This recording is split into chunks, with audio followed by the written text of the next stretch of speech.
자, 이제 토합을 감소시키는 거예요. 토합이 증가하면 옹벽에 작용하는 이 토합이 어떤 식으로 증가를 하면 옹벽의 안정성은 굉장히 위험하죠. 그래서 이 토합을 감소시키는 이거를 떨굴 수 있는 이 방법들이 어떤 게 있나 하는 걸 보면 첫 번째, 내부 마찰각을 크게 해요. 내부 마찰각이 커지면 어떻게 해야 돼요? 여러분들 토합 개수는 작아지고요. 토합 개수가 작아지면 어떻게 돼요? 수평 토합도 작아지죠. 그래서 내부 마찰각이 큰 재료를 사용하는 것. 여기 한 방법이 되겠고요.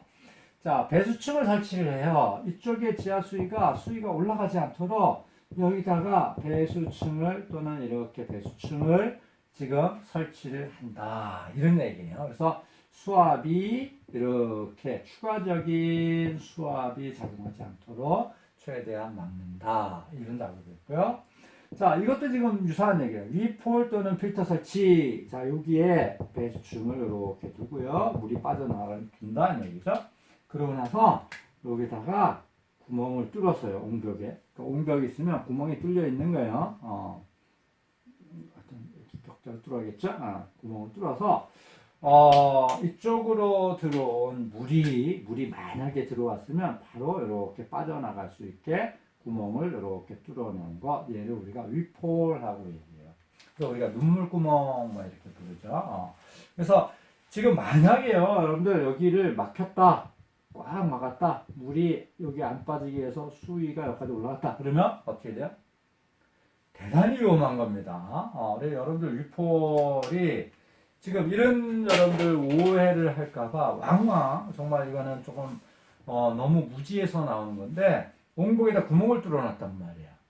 보기도 싫지만 야, 이 멀쩡한 옹벽에다가 구멍을 뚫었으니 내가 조금 더 잘한다고 하고 구멍을 다 메워버렸어. 그러면 옹벽이 더욱더 견실하게 구조체를 형성을 하겠지 하고 생각을 하고 뭐 선의로 이렇게 했다 이거야. 그런데 그런 선의가 어떻게 그런 무지가 어떻게 되냐면 옹벽을 무너뜨릴 수도 있다. 이거 왜? 이걸 막아놓으면 수위가 올라가면서 수압이 급격히 증가해서 파괴시키려는 힘이 증가해서 옹벽의 안정성을 아주 위험한 상태로 지금 만들 수 있는 이런 상황이 됩니다. 굉장히 조심해야 돼요. 그래서 필터나 지금 유포를 여러분 설치한다 이런 거고요. EPS는 지금 뭐냐면 여러분들 스티로폼 아시죠? 스티로폼이라고 생각을 하시면 되는데 이 옹벽 벽면의 토사를 이런 스티로폼 형태로 쌓아놓는 거예요. 그러면 이게 워낙에 가볍죠, 그죠? 워낙에 가벼우니까 어떻게 돼요? 옆으로 미는 토압도 굉장히 줄고요. 스티로폼은 또 어떻게 성질이 있으냐면 여러분들 위에서 누르게 되면 누르는 힘에 의해서 옆으로 이렇게 늘어나면서 주는 이런 수평 변형이 거의 안 생깁니다. 그러니까 포화성비가 거의 0에 육박하는 거예요. 그러니까 누르면 이런 데를 누르면 그냥 이렇게 딱 눌리고 말아요. 옆으로 이렇게 안 나온다 이런 거예요. 그래서 지금 토합을 이 정량 재료를 쓰고 또 수평 방향의 이런 이 변이 특성이 없는 재료 특성을 이용해서 안정성을 확보하는 것 이런 것들이 이제 EPS라고 이제 부릅니다. 그래서 EPS 이런 걸 전면적으로 다 쓰는 경우는 뭐 잘 없고 여기 배면에 지금 스티로폼을 둬서 여기에 뒤천 부분을 다짐을 할 때 다짐 유발 토합에 의해서 옹벽 부재가 손상이 있는 것을 일부 보완하는 이런 부분이 있겠습니다. 자, 그 다음은 여러분들 앞에서 설명을 충분히 했기 때문에 그림을 이제 봐가면서 조금 빠른 속도로 여러분들 진행을 해보도록 하겠습니다.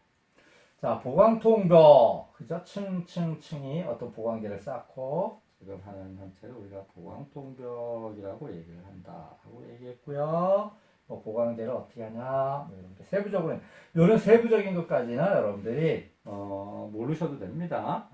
쭉 진행합니다. 자, 그 다음에 지금 뭐냐면 흑막이 공법의 종류 및 지금 이 설계 고려 사항이에요.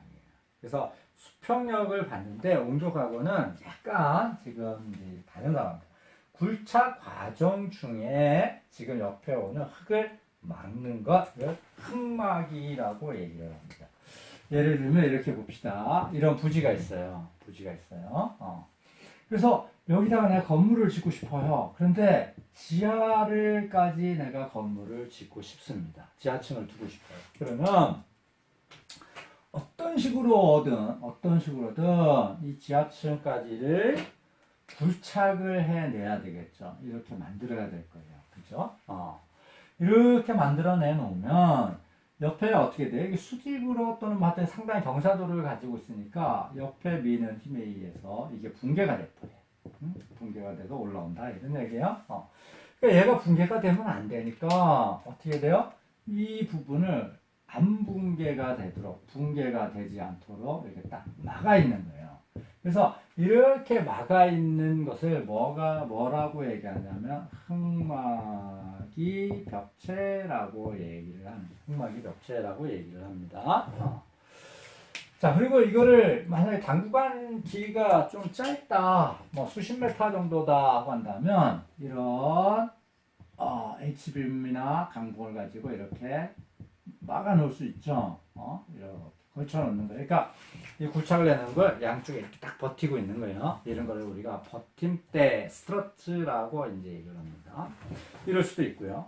자, 그런데 지금 이게 이 굴착하는 이 면적이 너무 멀어요. 그러니까 이 굴착을 내는데 원주변인데 여기 이렇게 굴착이 됐다. 그럼 스트러트를 이렇게 들여갔더니 이게 뭐 너무 긴 거예요. 한 100m 막 이렇게 되는 거예요. 그러면 이거를 대기가 굉장히 힘들죠. 뭐 가운데 휘어버리니까 여기에 포스파일 중간 말뚝을 박아가면서 휘는 거, 그러니까 여러분들 버클링을 막아가면서 하는데 그래도 이 버팀 형식으로 하기에는 너무 긴 거예요.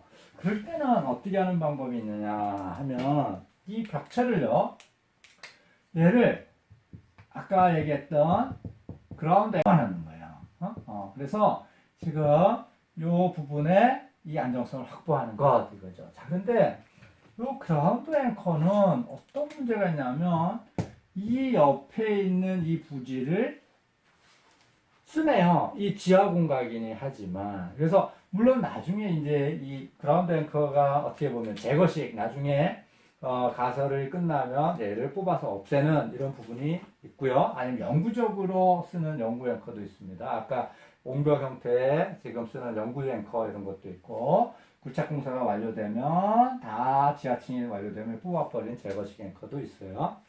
자, 그런데 지금 어쨌든 간에 이 앵커를 요 땅에 침범을 하게 되죠. 그러니까 이 부지 점용을 가능해야 돼요. 근데 만약에 옆에 인접해서 구조물이 이렇게 있습니다.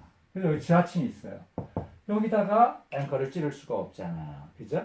이럴 때는 이 그라운드 앵커를 쓰지 못하는 한계점에 걸리겠네요. 이게 제약사항이 이제 존재하는 이런 상황이 되겠습니다. 자, 크게 보면 이렇게 되는데, 자, 여기까지 내가 굴착을 하지 않고요. 부지가 있는데, 굴착을, 예를 들면, 이 앵커단이 부지가 내가 너무 넓어서 여기까지가 내 땅이에요. 그래서 나는 여기만 건물을 짓고 싶은데 너무 넓어요. 어쨌든 간에. 그러면 이렇게 수직으로 굴착을 하지 않고 처음부터 이렇게 굴착을 하면 어떻게 하겠어요? 이렇게 굴착을 해낸다 이거죠. 굴착을 할 때 나중에 쓸 거는 여기다가 이제 건물을 올릴 건데 굴착의 안정성을 비탈면의 경사를 이 비탈면의 경사를 상당히 완화해서 굴착을 하게 되면 얘가 무너질 일이 없겠죠. 그죠? 이런 형태가 지금 뭐냐면 오픈컷 개착시 지금 오픈컷 공법이라고 얘기를 합니다. 상당히 안정적인 방법인데 이거는 어떻게 돼요? 내가 가진 부지가 활용할 수 있는 부지가 굉장히 넓어야 돼요. 그러니까 이것 위에 이 옆에 여유 부지를 뭐 내 땅이든 아니면은 뭐 허락을 받아서 하든 이런 작업들을 충분히 활용할 수 있는 상황이어야 가능한 게 지금 오픈 컷이 되겠고요. 자, 아일랜드 컷은 뭐냐면 여기에 이제 부지를 이렇게 하는데요. 하는데 자, 오픈 컷하고 약간 이제 병행될 수도 있는데 수직으로 이렇게 그러니까 굴착을 해내기엔 근입 심도가 좀 더 들어가야죠. 여기까지 이제 굴착을 해내기 싶은데, 뭐, 아까 여기에, 여기 맞게 버팀을 하던, 앵커를 하던, 이제 쉽지 않은 거예요. 그래서 처음에 굴착을 이렇게 합니다. 그러면, 여기 이제 굴착을, 이런 공간이 생겼죠. 그죠? 오픈컷 형태가 됐죠. 근데, 여기까지를 내가 나중에 구조물을 세울 거예요. 여기까지를. 자, 그러면 처음에 오픈컷이 되고요. 이렇게 가운데 부분을 지금 굴착을 해냈죠. 그러고 나서, 이쪽 부분에 버팀을 하는 거예요. 버팀을 합니다. 여기에 구조물들을 두고요. 이제 설치할 공간을 두고요. 버팀을 하고요. 이 구조물을 기준으로. 이쪽도 버팀을 합니다. 이렇게. 자, 그리고 굴착을 해요. 다음 버팀을 합니다. 이 부분을 흙이 없어졌죠? 자, 다음 버팀을 합니다. 그래서 버팀, 이런 식으로 해서 최종적으로는 어떻게 됐냐면, 요 흙을 다 굴착을 해내고요. 이 부분이 어떻게 됐어요? 버팀으로 이렇게 갖고 있는 거예요. 이런 것들을 우리가 뭐라고 했냐면 아일랜드 공법이라고 얘기를 합니다. 자, 그 다음은 이제 어떤 게 있냐면 이런 트렌치컷 형태가 있어요. 이거는 이제 나중에 우리가 D월 또는 슬러리월 또는 지하연속벽 뭐 이런 형태 이제 얘기를 할 텐데요. 자, 부지가 아까처럼 이렇게 있는데 여기를 다 이만큼 굴착을 해내야 돼요. 그래서 이 다 굴착을 해내기 전에 요 부분만 트렌치 또랑이죠. 또랑 형태로 좁은 범위를 굴착을 해내는 거예요. 그러니까 지금 이 부분을 내가 굴착을 안 해요, 아직은. 그리고 이 부분을 굴착을 해내요. 그럼 역시 이렇게 굴착을 해내도 얘는 안정성에 상당히 확보하기가 쉽지 않겠죠, 그죠? 근데 아무리 길이가 짧더라도. 그래서 이 짧은 구간을 여러분들 이렇게 이 버팅을 할 수도 있고요. 이게 단구간이다 보니까 어떻게 하느냐면 여기를 지금 뭐라 해야 되나요?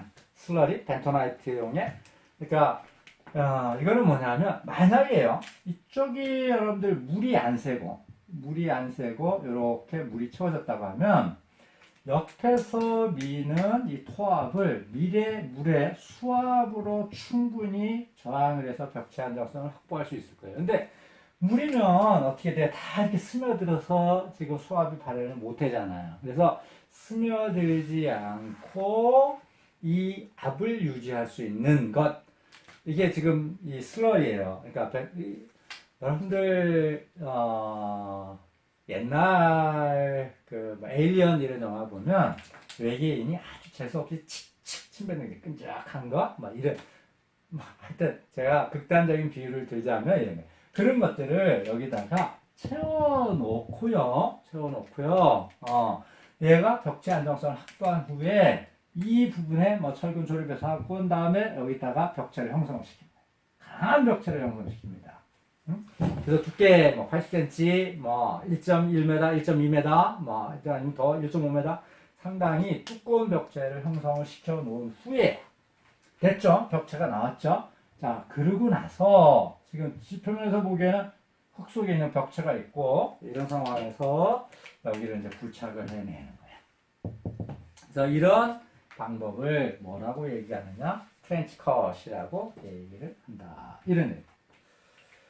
자, 케이스는 뭐냐면 이건 나중에 여러분들 기초 시간, 얕은 기초, 깊은 기초 이거는 지금 중간고사 이후에 여러분들하고 이제 다시 살펴볼 텐데 케이스는 현장 타설을 하는 말뚝 형태 중에 가장 큰 아주 무지무지하게 큰 거를 이제 케이슨이라고 얘기를 하는데 이런 기초 부분에 쓰이기도 하지만 케이스는 큰 겁니다.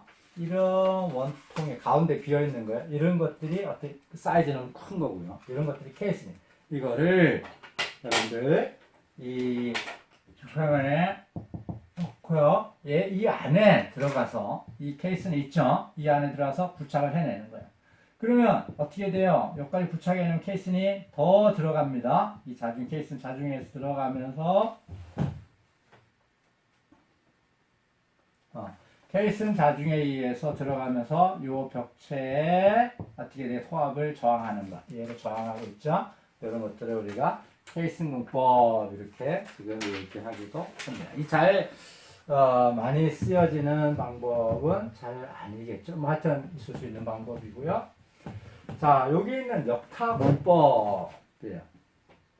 일반적으로 우리가 굴착공사를 하게 되면 내가 원하는 깊이까지 어떤 식으로든 굴착선을 만들어 놓고요. 여기에서 지하층을 이제 구조물을 이렇게 올려옵니다. 그래서 쭉쭉쭉쭉 밑에서부터 올라가는 이런 형태가 일반적입니다. 그래서 지금 여기는 어떻게 돼요? 바텀에서 올라가는 거예요. 바텀업 방식이 일반적인 방법이에요. 근데 지금은 역타는 뭐냐면 탑다운이에요. 위에서부터 밑으로 지금 한다. 이런 얘기네요. 그러면 얘는 어떻게 하냐면 처음에 이런 형태를 두고요. 여기에 어떤 벽체만 형성을 시킵니다. 흙은 아직 파지 않은 이런 상태예요. 여기 지표면이 있어요. 여기를 요 벽체를 이용해서 여기에 부착을 해냅니다. 벽체는 내가 여기까지 팔 거예요. 형성을 해놔요. 자, 그러면서 이 부분을 슬랩하고 이런 볼을 쫙 내가 시공을 해납니다. 부착이 돼 있어요. 그러면 지금 상황에서 어떻게 돼요? 옆에 있는 요 굴착 깊이까지 요 토합을 요 슬랩이 뭐를 어떤 형태냐면 버팀 형태를 해서 잡고 있는 거예요. 물론 여기에 중간 말뚝하고 다 박아 있죠. 세부적으로는. 그래서 얘가 버팀, 그러니까 사실은 중간 말뚝이라기보다는 기둥 형태로 이제 기둥이 박아요. 자, 이런 상태에서 다음 단계를 굴착을 합니다. 자, 다음 단계를 굴착선이 내려갔어요. 다음 단계까지. 그러면서 다음 슬랩을 또 칩니다. 버팀 형태를. 다음 굴착을 합니다. 슬랩이 또 쳐집니다. 다음 굴착을 해요. 뭐 이런 식으로. 그러면 자, 여기 지하층이 어떻게 됐어요? 이렇게 내려가죠. 어떻게? 탑 다운으로 내려가는 거예요. 그 위에서부터 내려가는. 그래서 이 애를 뭐라고 하냐면 역타공법이라고 얘기를 하는데, 자, 그러면 지하로 내려갈 때요. 지금 이 굴착에 대한 거고 지상도 같이 올라가도 되잖아요.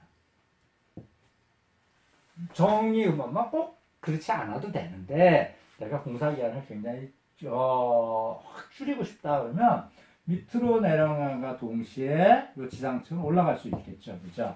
그러면 시공 공기도 굉장히 빨리 줄일 수도 있는 뭐 이런 거고 뭐 이런 것들을 우리가 탑다운 역타공법이라고 얘기를 합니다. 자, 기본적인 지금 굴착법의 큰 틀을 지금 이제 알아봤고요. 세부적인 그림을 보면 이렇습니다. 자, 이 아일랜드 공법 좀 전에 했지만 부지선은 여기까지 굴착을 하고 싶은 거예요. 그래서 이쪽에 1단 굴착을 하고 버팀을 한 후에 2단 굴착을 해내는 거고요. 트렌치 지금 요 트렌치의 벽체를 만들어서 굴착을 해내고 그 다음에 이쪽에 2단 굴착을 하는 형태 이런 형태도 볼 수 있겠습니다. 자, 토류벽의 재료 및 단면 형상에 따른 분류 그래서 엄지말뚝, 강남말뚝, 뭐 쭉 있어요. 종류가 굉장히 많죠. 이 부분은 여러분들 굴착의 버팀, 흙막이 벽과 버팀 형식에 대해서는 조금 더 자세하게 지금 여러분들 알고 계신 게 상당히 중요한 부분입니다. 그래서 이 부분은 별도의 슬라이드 여러분들 도시스템에 자료를 올려놨고 그 자료를 가지고 충분히 한번 본 다음에 그 다음에 다시 이제 지금 이 아래 한글 파일로 강의를 진행하도록 하겠습니다. 그러면 흙막이 구조물에 대해서 여러분들 별도 자료를 가지고 조금 상세하게 살펴보도록 하겠습니다. 자, 흙막이 구조물의 정의는 뭐냐? 뭐 이런 게 있죠. 흙막이 구조물이야 이런 거다. 설명됐고요. 흙막이를 하는다는 거는 결국은 어떤 지금 해주면 일단 붕괴되면 안 되고요. 이건 뭐 절대적인 거고요. 그죠? 경제적이고 그리고 주변에 피해가 없는 이런 공사가 돼야 되겠죠. 자, 여기 이제 그림을 보시면 이런 것들이 지금 뭐냐면 개착식 이런 부지가 넓을 때 쓴다고 했고요. 이런 건 이제 버팀볼을 쓰는 스트러트를 쓰는 이런 공법도 보입니다. 자, 여러분들 흑막이 이 벽체가 있고 버튼 방법이 있는데 이거 용어적으로도 여러분들 이 좀 자세히 여러분들이 알아두실 필요가 있어요. 자, 지금 여기 있는 게 지금 H 파일이에요. H 파일, 뭐 엄지말뚝이라고 얘를 봤고요. 여기에 지금 있는 토류판입니다. 이렇게 되어 있는 게 H 파일하고 토류판 형태로 되어 있는 거고요. 자, 여기 있는 거는 강의 스틸의 널 판자예요. 스틸 판자예요. 얘를 박아놓는 거예요. 그래서 스틸 판자는 지금 이런 게 판이에요. 판, 널뛰기 할 때 널이에요. 그래서 이렇게 돼 있는 거를 이렇게 받고 이어받고 그래서 받고 해서 전체적인 이런 판을 형성해 나가는 거죠. 이걸 우리가 쉬트 파일, 강널 말뚝 이렇게 부르는 거고요. 자, 여기가 CIP예요. 즉 콘크리트를 나중에 자세히 설명을 하겠지만 지금 콘크리트 지중에서 콘크리트의 현타말뚝 형태로 콘크리트의 이 지중 벽체 구근을, 그러니까 기둥을 지하 벽체를 형성한다는 얘기고, 요 솔 시멘트 SW는 지중해 지방이랑 교반을 시켜서 지금 혼합한다, 어떤 구근을 형성해 나간다 이런 얘기고요. 그래서 SW보다는 CIP가 강성이, 벽체 강성이 일반적으로 좀 큰데 지금 CIP는 차수에 있어서 굉장히 좀 확실성이 떨어지고 SW는 차수 목적까지 좀 이루는 거고, 아예 이거를 지하의 연속벽 형태로 지금 이 벽체죠. 연속벽 형태로, 물론 얘를 주열식으로 하기도 하고 판식으로 할 수도 있지만 벽체를 만드는 걸 우리가 지하 연속벽, 슬러리 월 또는 D월 이렇게 이제 부르는 겁니다. 자, 버팀 형식에 대해서 나오는데 지금은 이제 이 버팀의 이제 이 기본적인 버팀대 구조를 이제 보고 있는 겁니다. 그래서 이렇게 되어 있는 게 지금 뭐냐면 버팀대예요. 그래서 얘를 뭐 1단으로 할 수도 있고 지금처럼 2단으로 버팀을 할 수도 있고요.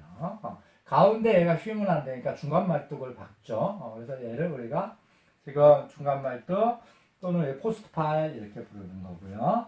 자, 얘가 요 부분에 이 벽체 안정성을 하기 위해서 벽체 고정된 부분에 이렇게 H빔을 돼 있어요. 이걸 우리가 띠장이라고 얘기를 합니다. 뭐 세부적으로 까치발도 있고 뭐 있는데, 자, 여러분들 이 명칭은 세부적으로 다는 아니지만 명칭은 숙지를 하시고 계셔야 됩니다. 명칭뿐만 아니라 지금 이런 것들의 각각의 지금 이런 것들을 어떤 벽체라 하느냐, 뭐 또는 이런 벽체의 장단점, 아주 기본적인 거지만 이런 것들은 무엇이 있느냐 하는 것들도 여러분들 숙지를 해 놓으셔야 됩니다. 자, 세부적으로 살펴보겠습니다. H8 더하기 토류판이 있고요. 차수성은 일반적으로 보통이 아니라 불량이죠. 불량하고요. 슈파일은 차수성 좋고요. 얘는 강성은 일반적으로 조금 작습니다.